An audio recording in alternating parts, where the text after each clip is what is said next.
Hey everyone, it's Colin. How's it going? With the rise in retro gaming, we've seen more remakes and reboots of popular franchises. But are those games any good, and are we going to continue to see more of them?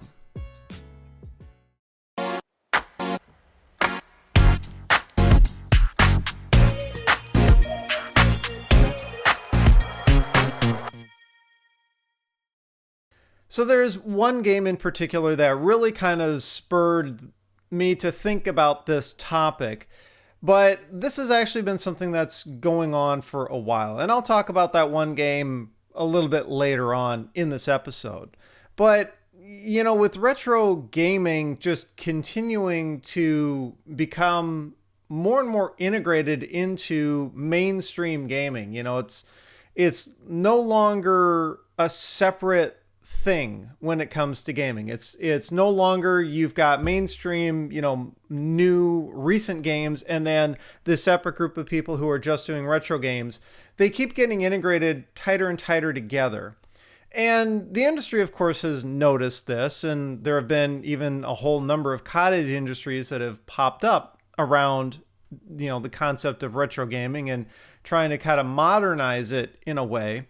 But software publishers have been getting in on this as well. And it kind of spans this continuum, at least in the way that I kind of sort it all out in my mind, in terms of like remakes and remasters and reboots, and basically just a rehashing of old or not that new platforms or properties or, you know, characters, that sort of thing, into, you know, modern gaming, trying to bring them basically into a brand new sellable product. So I just want to go over a few examples of these types of games, what I think about them, and then where I potentially think this is all headed. Of course, the few games that I will use as an example here are by no means an exhaustive list. There have been a large number of games that kind of fall into this category. So be sure to shout some of your favorites out down in the comments below, what you think of them, where you think they all kind of fit into this whole picture. So again, this is one of those podcast episodes where I just want to get you to kind of think. This isn't really by any means meant to be an assertion of, you know, complete list or anything like that. But the first game that I wanted to start with is where I think we kind of start at the very beginning of this spectrum.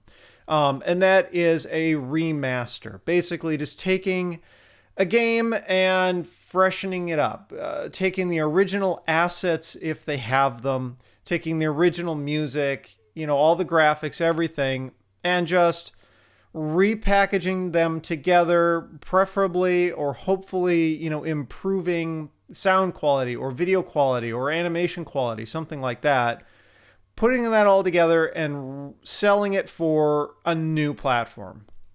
The most obvious example that comes to my mind is the Final Fantasy X remaster.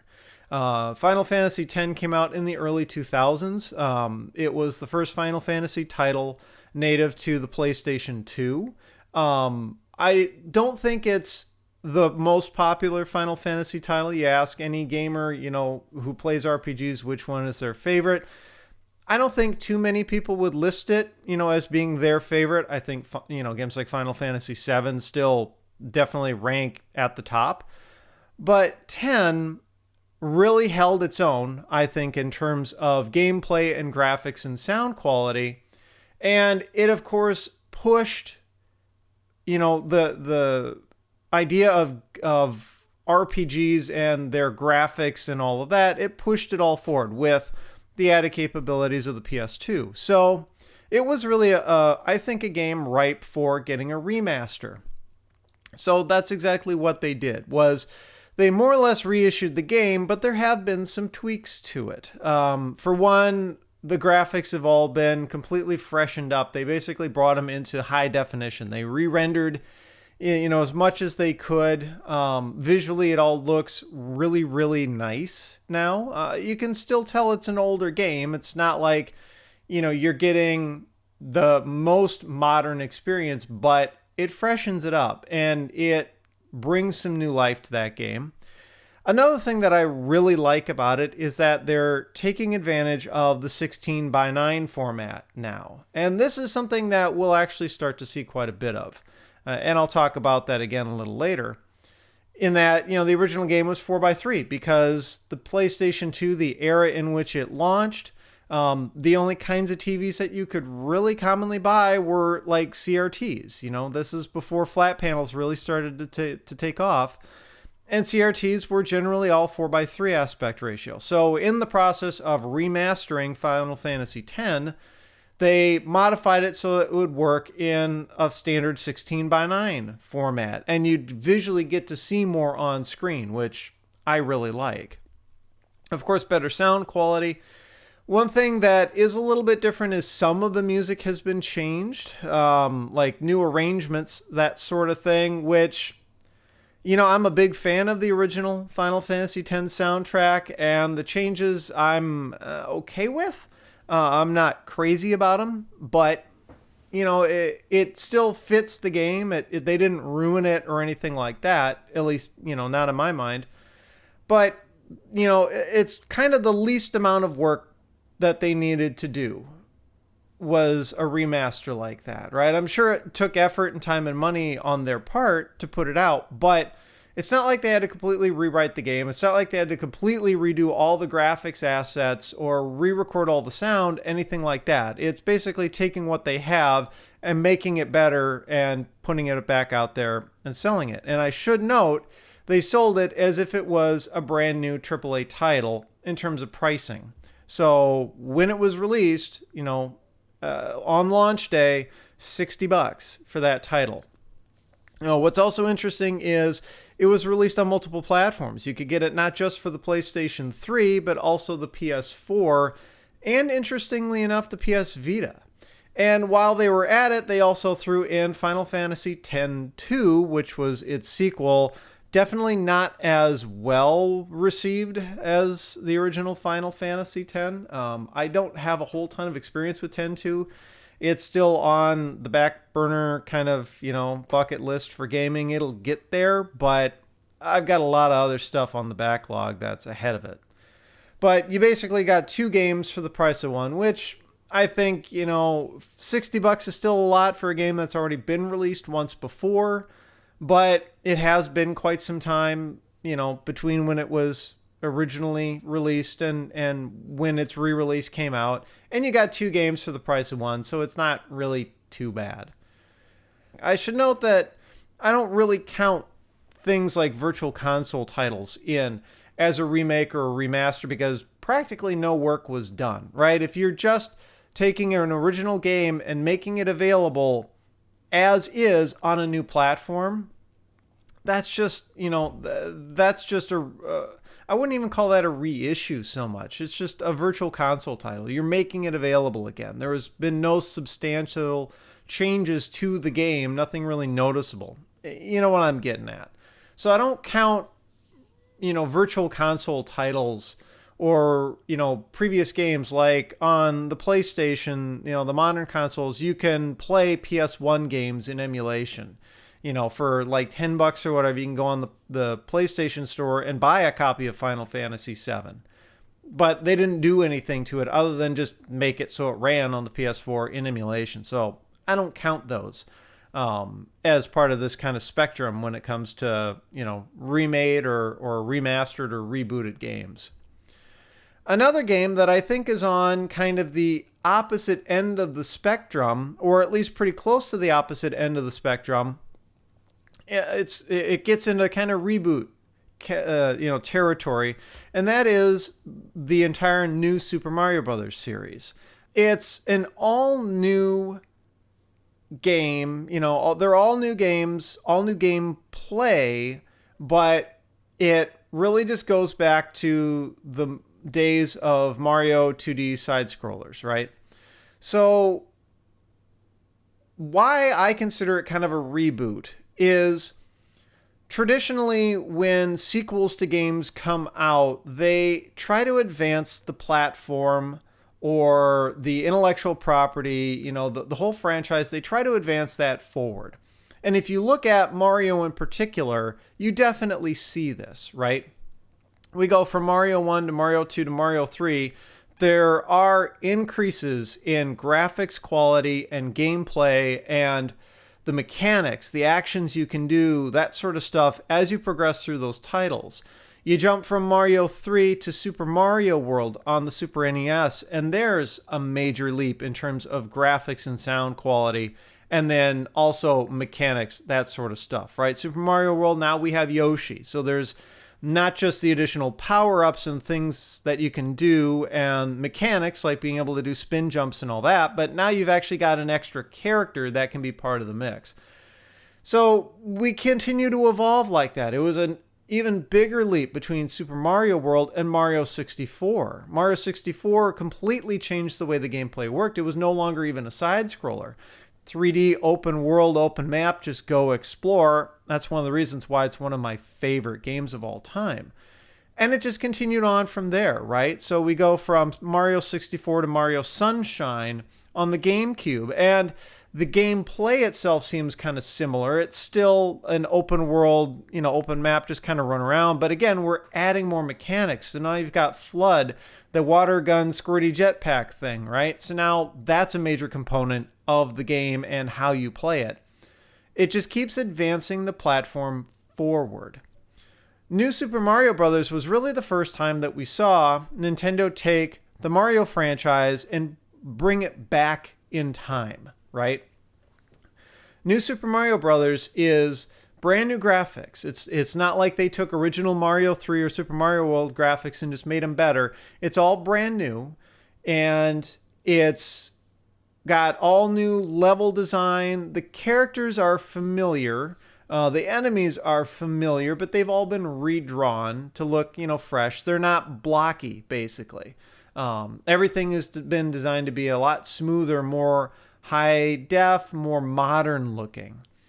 And it's added on, of course, some new mechanics as well, or at least kept existing mechanics from kind of all of the different side-scrolling Mario titles. But it's brought it into the modern era. So it's like it's a throwback. You get that familiar feel of you're just running from left to right the majority of the time, and you're jumping on stuff, and you're doing all this, acrobatic parkour kind of stuff that Mario does, but you're getting a very modern feel to both the graphics and the sound. It's all new soundtrack. They didn't really reuse any of the original songs in the new Super Mario Brothers titles. They've got similar feels. If you go underground, you get that kind of same I'm underground type of feel, but it's not the same melody as it was from when, you'd say go underground in original Mario 1. So it's a reboot in a way. It's the first time that Nintendo has kind of brought Mario back in time, and it's brought new perspective to the game, of course. And a lot of people really like it, and I would say I'm a fan of it. In some ways, I think it's kind of lost its charm over time. And I know a lot of people doing speedruns. Or even especially the people doing Mario Maker. I wouldn't say there's a hatred for the new soup levels, but there always seems to be a little bit of a disappointment. I do a fair bit of watching of streamers and Let's Players doing Mario Maker levels because I think they're just amazing. The creativity that the community can have in terms of putting levels together. And every time they end up running across a new soup level, there always seems to be a little bit of disappointment that it's a new soup level and it wasn't like a Super Mario level or Mario 3 level or whatever. But it's a reboot, really, in many ways. It's the same characters and they kind of behave the same, but they're in a completely new environment. I guess is what I'm trying to get at. But that's, the other end of the spectrum. And I'm not saying that's bad. New Super Mario Brothers, that series has been very successful, of course, and I think it should be because it's clear that they put a lot of work into it. But at the same time, you always just, like when you see reboots of famous movies, that they're coming out with a new one that's supposed to kind of rehash the whole thing, you always just feel a little bit disappointed on the inside, because you're always going to compare it to what the original was and nitpick it based on that. And so you go into it maybe a little bit excited, but you always have some reservations. And I feel at least that's the way I've kind of approached these reboot game titles is, okay, it's going to be new and I'm going to try to be open-minded about it, but I know what the original game was like and we'll see if this new one holds up. That sort of a thing.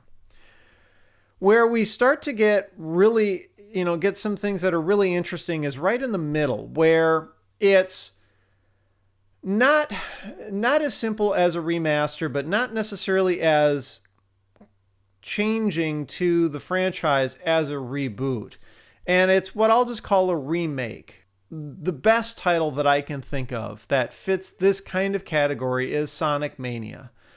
I have become an absolutely huge fan of Sonic Mania. Not just because I've always been a big fan of the Sonic series, like when it was on the Genesis and Mega Drive, but Sonic Mania itself really, really holds its own. They did a fantastic job with that game.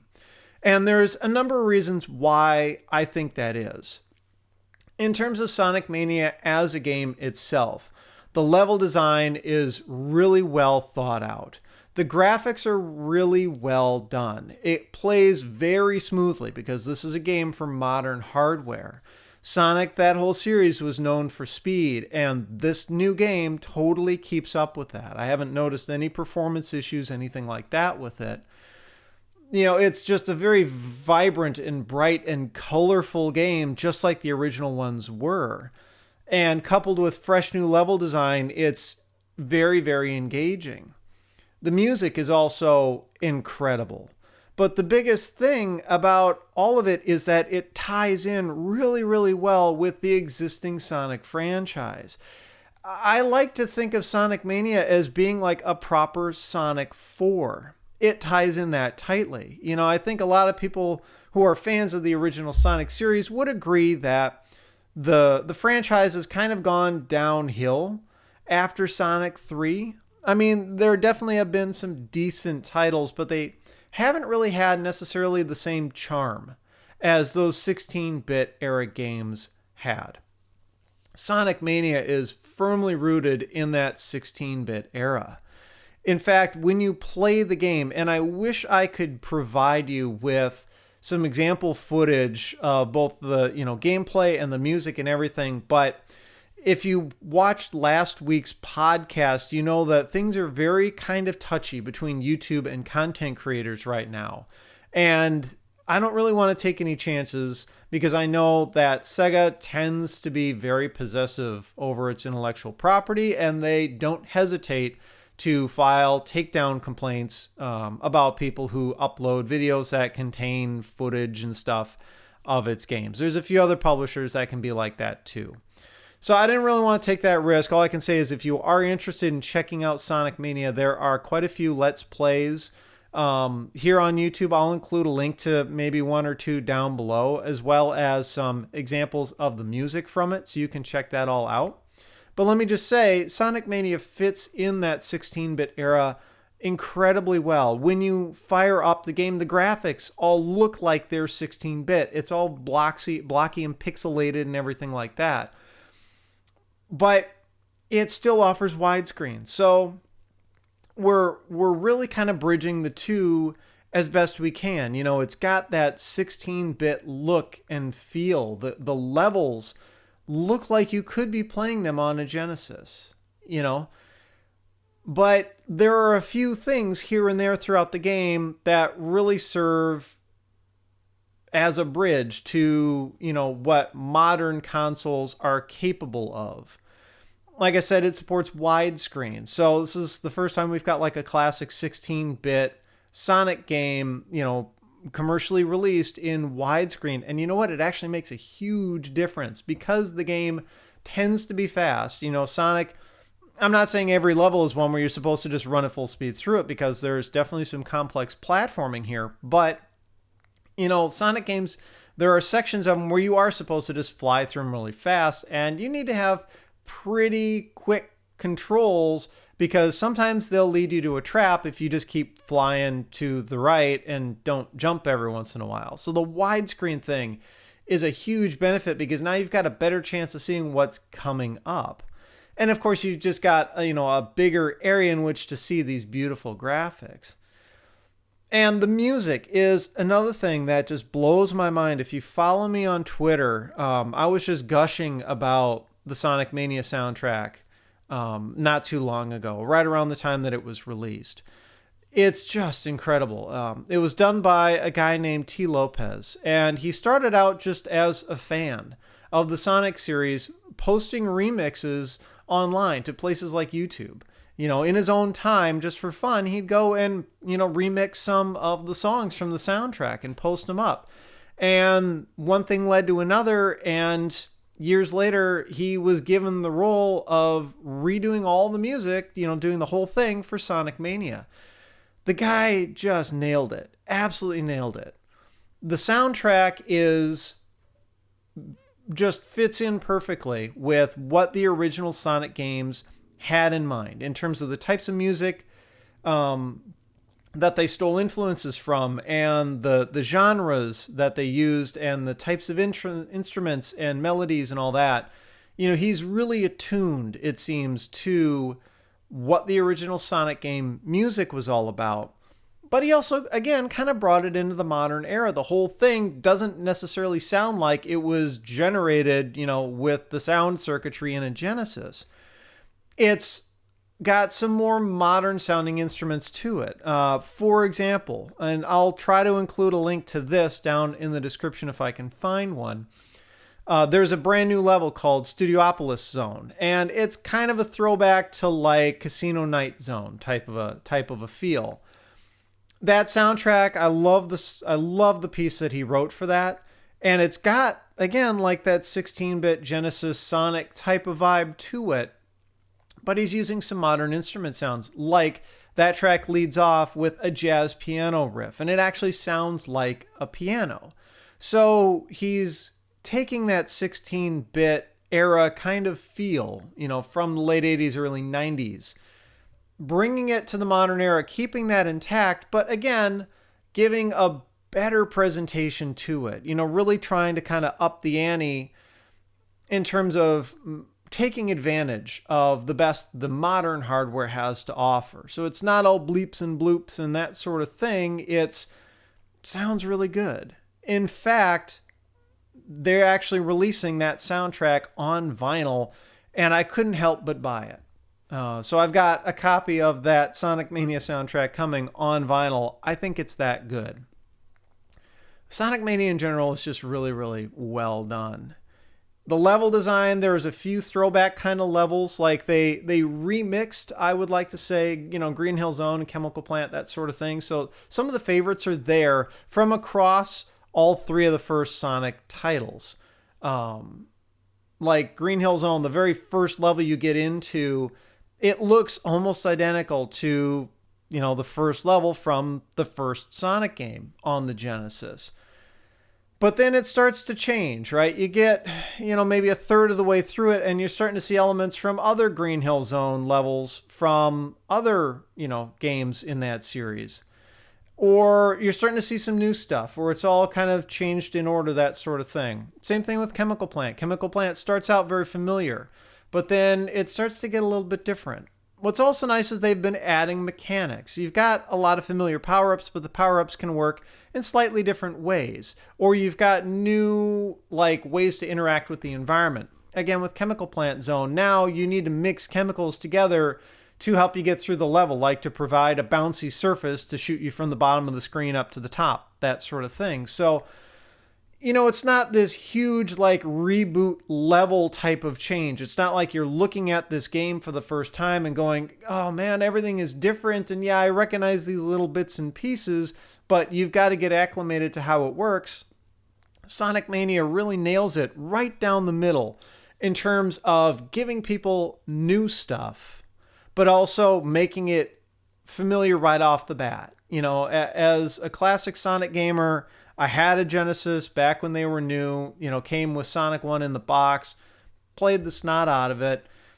I was able to sit down with Sonic Mania and immediately understand the controls and the mechanics and how to play the game, just jump right into it. And that was very enjoyable, especially in an era I feel now where games keep getting more and more complex, keep getting harder to control, even if the gameplay itself is fairly simple. The control schemes have been getting more complicated.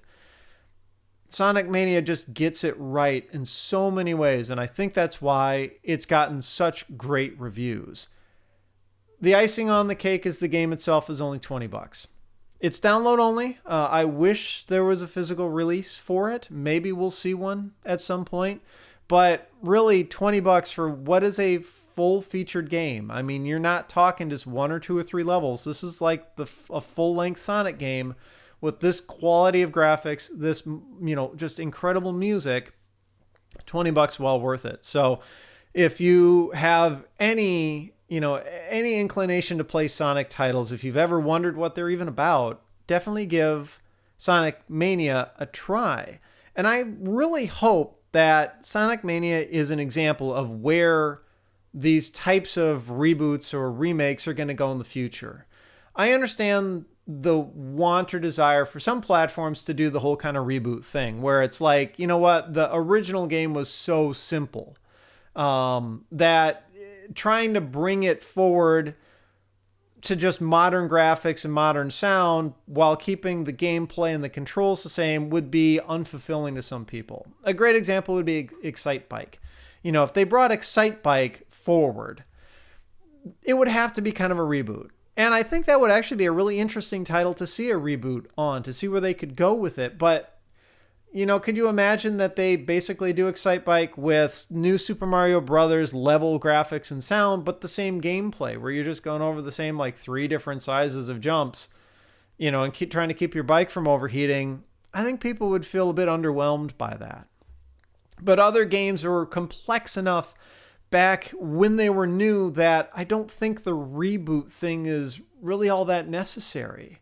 I would love to see Nintendo come out with a Mario 4, some sort of 8-bit era, or maybe kind of 8 to 16-bit hybrid of, a traditional 2D side scroller, but keep those vintage graphics and lock themselves down to what were the controls and the power-ups available in that time. Don't bring wall jumps forward. Don't bring spin jumps forward. All that stuff that you can do in New Super Mario Brothers. Limit yourself back to what it was back then, but provide us with some brand new levels and some new music, that sort of thing. I hope that's really where the industry keeps going, because that's where I think it's going to stay the most fresh in a lot of people's minds, where they're getting more than just a simple remaster of an existing game that plays, sprite for sprite exactly the way it was back when it was new. But you're not really generating a new game just using some familiar characters like you would with a complete overhaul, a reboot, whatever you want to call it. Trying to continue on with where a series may have left off at some point in the past, to create a sequel in some ways to a vintage game. That's very exciting to me. And at least I hope that's where the industry potentially can head. But of course, I'm just one opinion and yours may be different, so I'm curious as to what you think. Are there particular remakes or reboots or remasters of older titles that have caught your interest you think are really good, that sort of thing? Be sure to shout them out down in the comments below. Let's just keep the discussion going there. Also, a bit of a programming note. Periodically, I get asked if these podcasts are available on various podcast platforms. It's really hard to please everybody, because if I made it available on iTunes, then people who don't want to use iTunes would be like, well, can you have it on Google Play? And people who don't want to use Google Play would be like, can you do it on SoundCloud? You get the idea. If you're interested in an audio-only version of this podcast, I invite you to support me over on Patreon. These are available at least a few days ahead of time before they go live here on YouTube as very simple, downloadable MP3 files. You can play them on whatever device you want. And It's available at all tiers of support. So for as little as $1 a month, you can get in, help support me on Patreon, and get access to these podcasts, including all of the previous ones. I keep those available too. So just something to think about. If you're interested in the audio-only version, they're over on Patreon. But in any event, if you like this episode, I would appreciate a thumbs up. Be sure to subscribe if you haven't already. You can follow me on Twitter and Instagram at thisdoesnotcomp. And as always, thanks for watching.